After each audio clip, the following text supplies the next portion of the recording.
Assalamualaikum warahmatullahi wabarakatuh. Waalaikumsalam warahmatullahi wabarakatuh. Alhamdulillahirabbil alamin. Segala puji bagi Allah yang telah memberi kita nikmat kesehatan sehingga kita bisa berkumpul di kelas ini dalam keadaan sehat walafiat. Dan tak lupa pula salawat beriring salam kita haturkan kepada junjungan kita Nabi besar Muhammad sallallahu alaihi wasallam. Allahumma shalli ala sayyidina Muhammad yang telah membawa kita dari alam jahiliyah menuju alam yang terang benderang yang kita rasakan pada saat ini. Baiklah, apa kabar hari ini anak-anak? Alhamdulillah.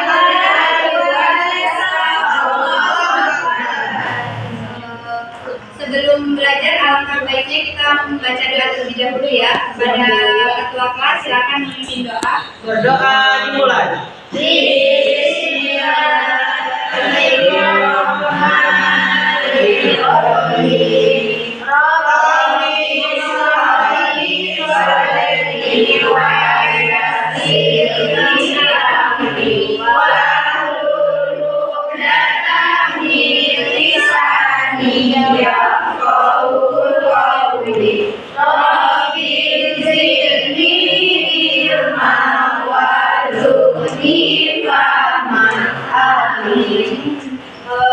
Sebelum kita memasuki materi, Ibu akan mengabsen terlebih dahulu. Siapa hari ini yang tidak masuk? Ini.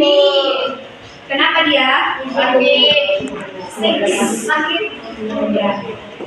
Sebelum kita belajar, alangkah baiknya kita mengucapkan lafaz basmalah. Bismillahirrahmanirrahim. Baiklah, pada hari ini apakah anak-anak tahu kita akan membahas tentang apa? Belum.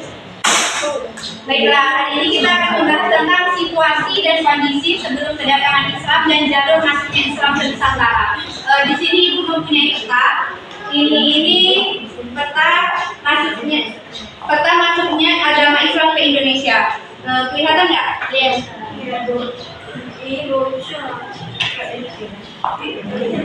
Oh wow.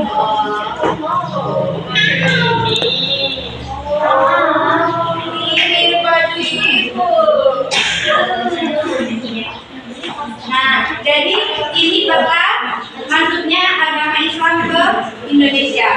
Nah, yang pertama yaitu Ibu akan membahas tentang latar belakangnya masuknya Islam ke Indonesia.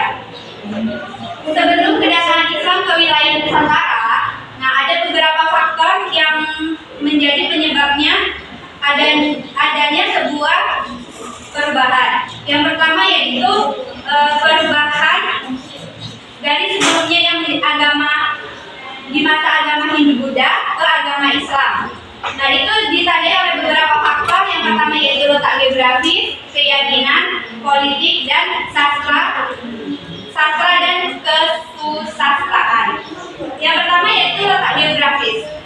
Indonesia ini terletak di antara 5 derajat lintang utara sampai 11 derajat lintang selatan dan 95 derajat bujur timur sampai 141 derajat bujur timur.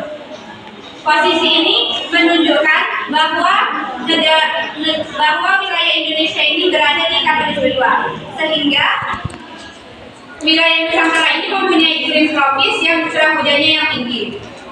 Dan sebagai wilayah penghubung jalur perdagangan darat antara Asia, terutama Cina dan India, sehingga membuat wilayah ini sebagai wilayah strategis dalam jalur perdagangan antar bangsa-bangsa. Dan hal tersebut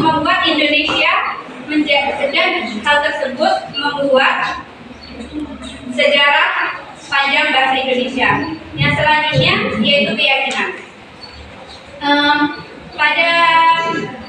Pada saat itu masyarakat yang ada di Indonesia itu mengenal, sebelum adanya Islam sudah mengenal yaitu agama Hindu-Buddha, di mana agama Hindu-Buddha itu ia mempercayai dewa-dewa sebagai keyakinannya.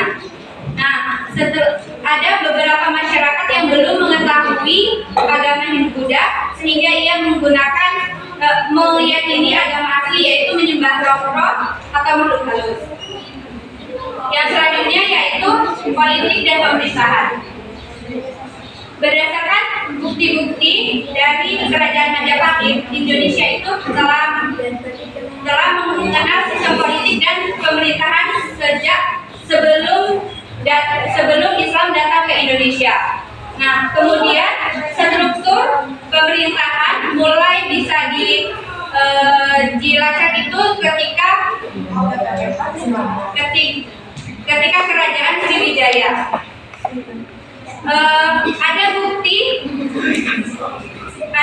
Ada buktinya yang tertulis, yaitu Nagara Kartagama.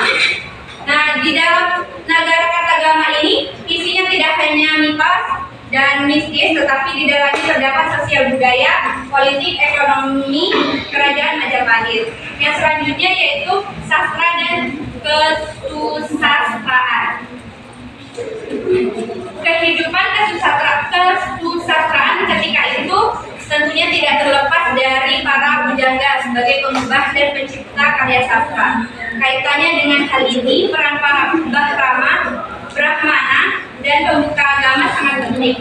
Selain itu juga telah ditemukan adanya jabatan-jabatan yang menunjukkan adanya tokoh penulis seperti cerita Sang Citraweka. Yang selanjutnya yaitu kita akan membahas tentang jalur masuknya Islam ke Indonesia. Apakah anak-anak tahu ada berapa jalur Islam masuk ke Indonesia?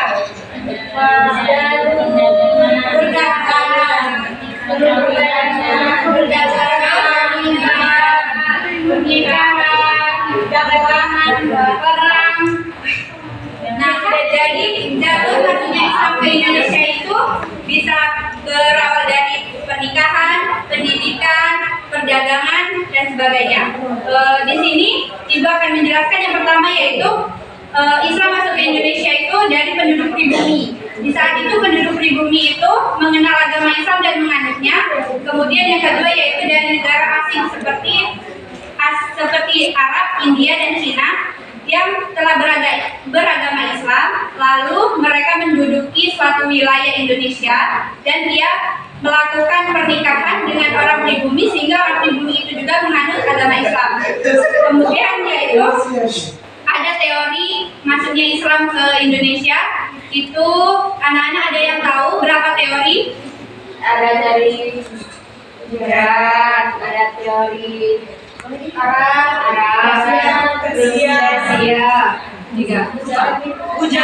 Jadi teori masuknya Islam ke Nusantara itu ada 4. Yang pertama yaitu teori India, yang kedua teori Arab, yang ketiga teori Persia, dan yang keempat teori Cina. Yang pertama yaitu teori India.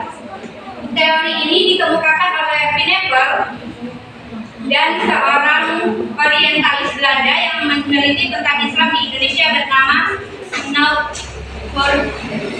Orrod.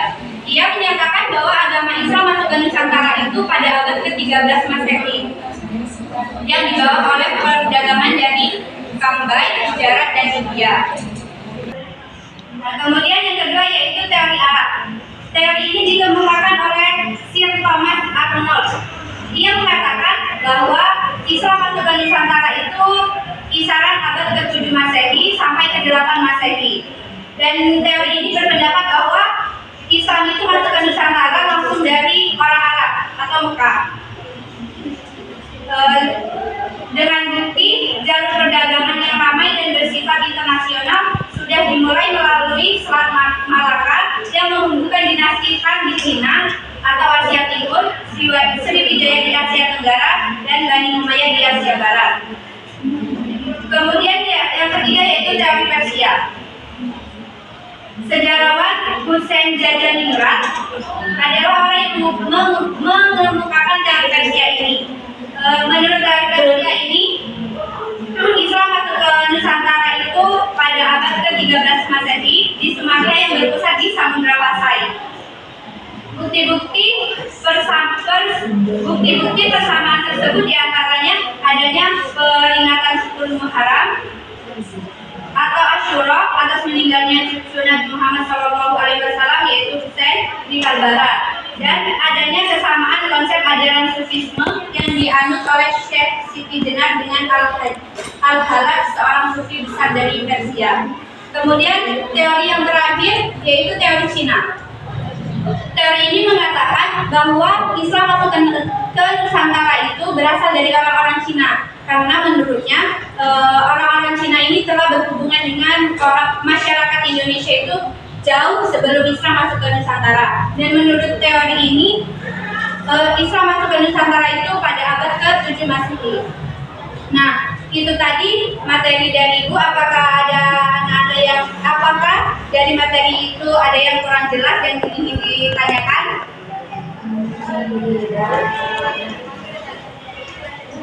Tidak ada ya? Tidak. Sepertinya kalian sudah semua. Kita akan melakukan ice breaking, yaitu tepuk fokus. Tiga. Ayo anak-anak marilah kita melakukan ice breaking terlebih dahulu, yaitu tepuk fokus. 1, 2, 3. Tepuk fokus. Melihat, mendengar, mengingat, fokus. Nah, sepertinya kalian sudah fokus semua. Di sini Ibu minta kalian untuk berdiri dan kita akan membagi kelompok. Ya. Tiga. Baiklah, setelah kalian membuat lingkaran, silakan kalian menyanyikan bareng pada 5. Ibu di sini akan membuat 4 kelompok. Jadi satu kelompok itu ada 5 orang dan ada 4 kelompok. Di dalam kelompok itu ada 5 orang dan 6 orang kalau nggak salah ya. Jadi kalian nanti kalau Ibu bilang 4, kalian cari 4 orang ya. Sekarang dimulai 1, 2, 3. Baru ada di mana, baru kawanannya, merah kuning kerabu, merah muda dan biru.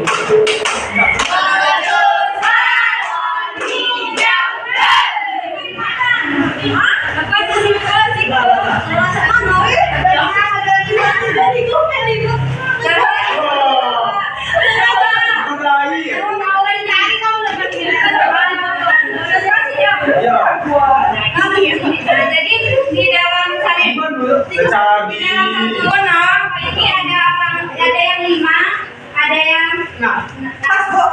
Nah, pas kan? Nah, sekarang silakan kalian membuat barisan.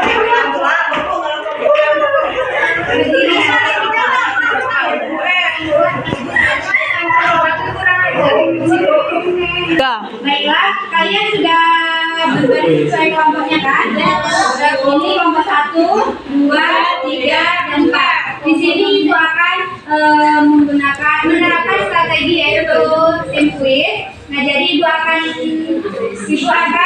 memberikan kalian pertanyaan. Kalian harus tunjuk tangan, tapi tunjuk tangannya seperti semua anggota kelompoknya tunjuk tangan. Dan nanti kalau ditanya satu orang baru menjawab pertanyaan. Sesudah itu Ibu akan memberikan aba-aba. Itu 1 sampai 3. Ayo kalian baru mengangkat tangan. Nah, kalian boleh duduk. Tadi tegak duduk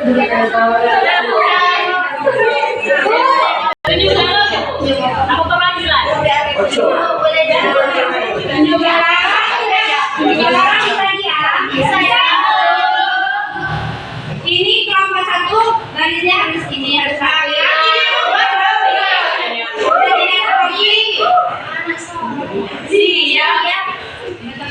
Nah, yang pertama di sini Ibu akan mempertanyakan. Yang pertama yaitu jalur masuknya Islam ke Indonesia itu kan pada umumnya ada 2. Nah, tadi kan Ibu sudah jelaskan jalur apa saja kah itu, yang tolong jelaskan. 1, 2, 3.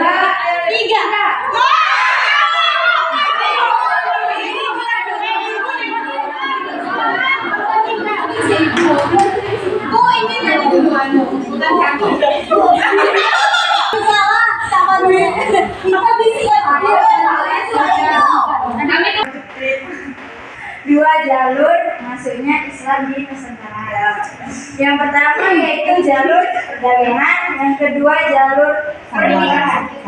Sudah bisa dijelaskan? Apakah dikatakan tidak? Kalau yang satu, tidak boleh.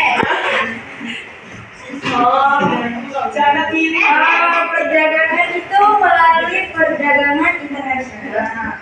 Pernikahan itu kualifikasi ya sih minus dari orang Bekasi. Duluan menikah dengan orang Muslim. Orang dalam. Iya tepat.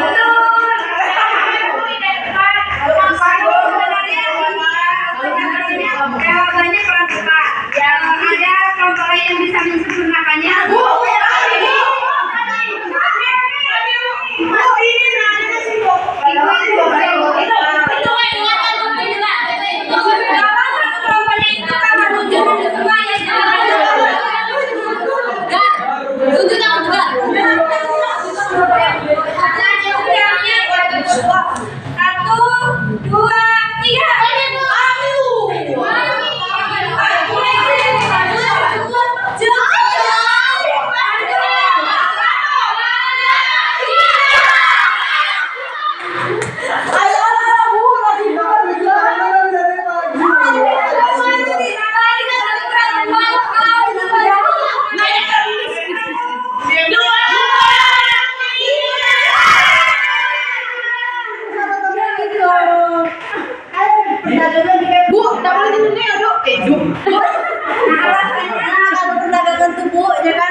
Bu yang pertama kali itu kan bukan itu yang ditanyakan, tetapi yang ditanyakan itu jalurnya kan ada dua.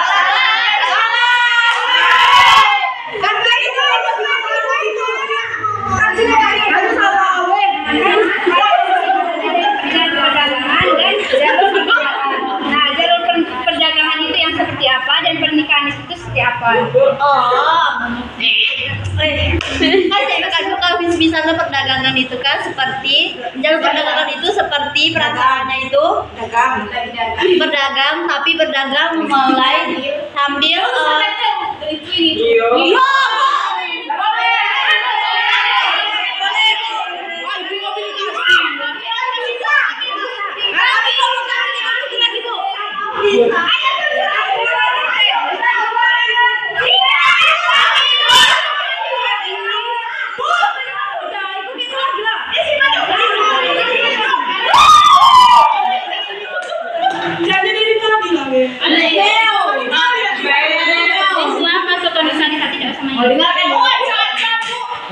Islam masuk ke Nusantara menggunakan dua jalur perdagangan dan jalur pernikahan. Jalur perdagangan itu misalkan negara Arab kan sepenuhnya Islam, berdagang ke Indonesia, ke Nusantara. Nah, di sana dia sambil menyiapkan Islam itu sendiri, sambil berdagang. Dan yang kedua yaitu pernikahan. Nah, di sana misalkan negara Arab, kita mencontoh negara Arab, berdagang lalu menemukan wanita yang dia sukai kan. Jadi wanita itu atau seorang yang ada di Nusantara itu belum masuk Islam, jadi diislamkan dengan pernikahan.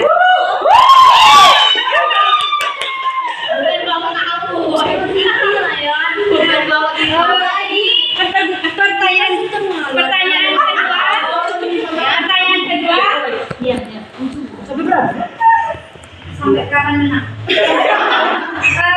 Pertanyaan kedua yaitu pineapple itu pencetus teori apa?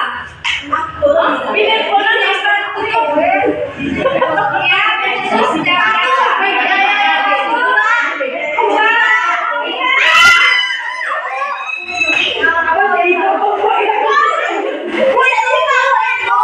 Dia banyak sakit hati ke ibu nanti.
Menurut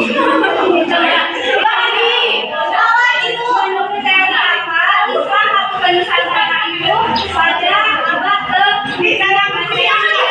itu ada dua jawaban dan 4 teori itu ada dua jawaban dan menunjukkan bahwa dia judul bahasa Inggris.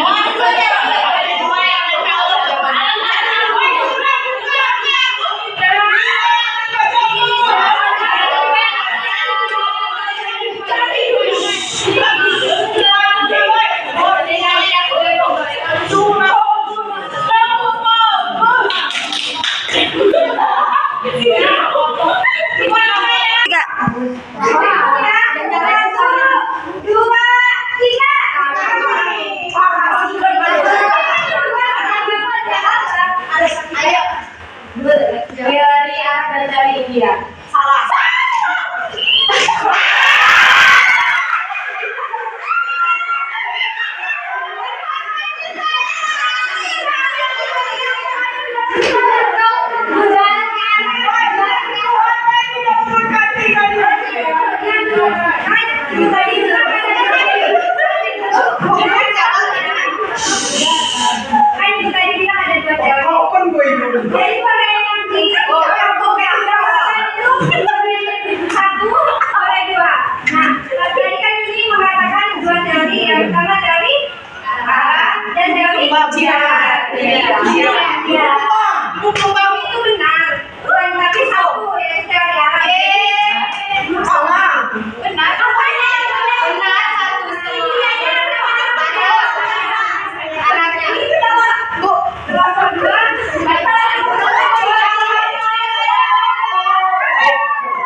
Menurut teori awal, Islam itu masuk ke Nusantara pada abad ke-13 Masehi. Itu ada dua jawaban. Hitungan ketiga, 1, 2, tidak boleh buka HP ya.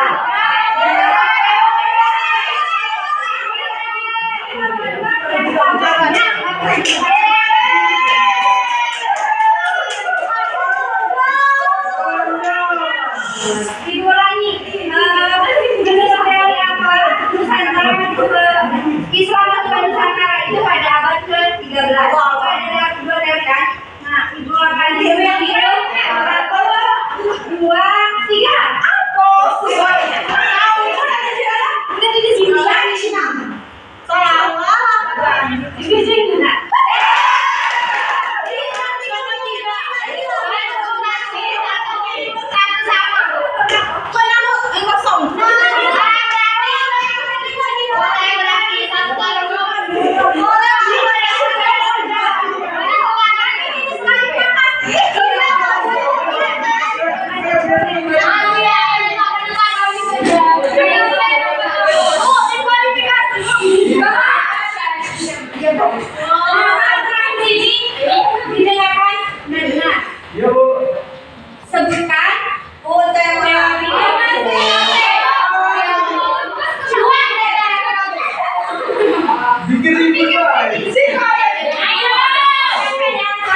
Sebutkan teori masuknya Islam ke Nusantara.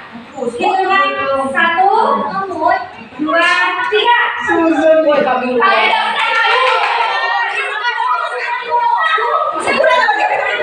Teori masuknya Islam ke Nusantara itu yaitu melalui teori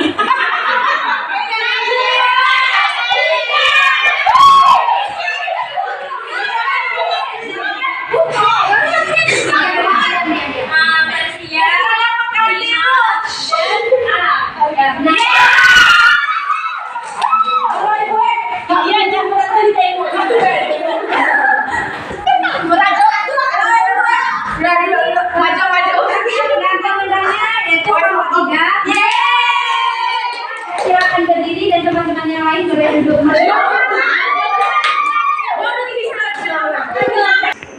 Baiklah, di sini pemenangnya yaitu Pak Marliga dan Ibu mempunyai hadiah untuk kalian. 1, 2, 3.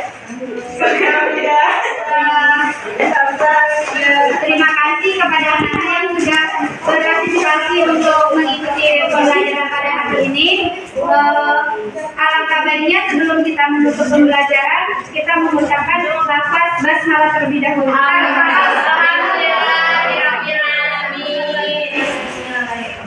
Baiklah, sebelum ditutup, ketua kelas silakan memimpin doa. Berdoa dimulai. Bismillahirrahmanirrahim. Subhanallahumma wa bihamdika asyhadu an la ilaha illa anta astaghfiruka wa atubu ilaik. Sebelum ditutup, ibu akan menyimpulkan pembelajaran pada hari ini, yaitu jalur masuknya Islam ke Nusantara itu yang umumnya itu ada dua, yaitu orang pribumi yang menganut agama Islam lalu menduduki tempat wilayah itu. Kemudian ada orang asing yang sudah beragama Islam menempati wilayah itu dan melakukan pernikahan dengan orang pribumi. Nah, ada teorinya itu ada 4, yaitu India, Persia, Arab, dan Cina. Nah, itu saja yang Ibu bisa sampaikan pada hari ini. Ibu akhiri, wassalamualaikum warahmatullahi wabarakatuh. Waalaikumsalam warahmatullahi wabarakatuh.